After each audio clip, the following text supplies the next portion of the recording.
नमस्कार. आजच्या वेळेत काय बघायचं आहे? तर 9वी गणित भाग 1 त्याच्यामधलं सराव संच 4.3 मधला प्रश्न क्रमांक पहिला समीकरणे सोडवा. त्याच्यामधलं प्रश्न क्रमांक चौथा आपल्याला आजच्या वेळेत बघायचा आहे. मागच्या वेळेमध्ये आपण प्रश्न क्रमांक 1, 2, 3 बघितले. आजच्या वेळेत आपल्याला प्रश्न क्रमांक चौथा बघायचा आहे. सेम प्रश्न क्रमांक तिसऱ्यासारखा सोडवायचा हा. हे गणित दिलं आहे, ह्याला योग्य क्रिया करायची म्हणजे छेदस्थानची जी संख्या आहे एकदा अंशस्थानामध्ये एकदा मिळवायचे आणि एकदा वजा करायचे. ओके, ते आपण केली आहे.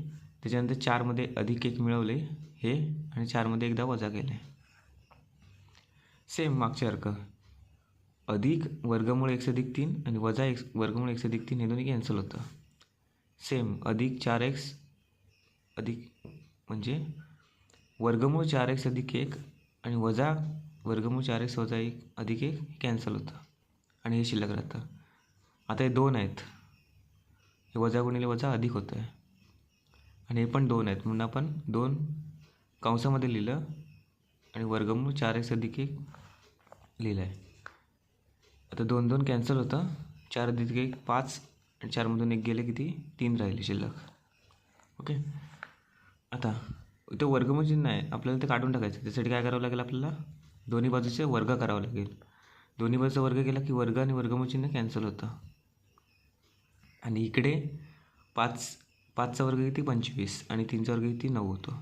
आता सेम तिरकस गुणाकार करूया. 9ला आपण इकडे नेऊया, इथे गुणिले होईल आणि x+3ला आपण इकडे नेऊया, हे पण 25ला गुणिले होईल.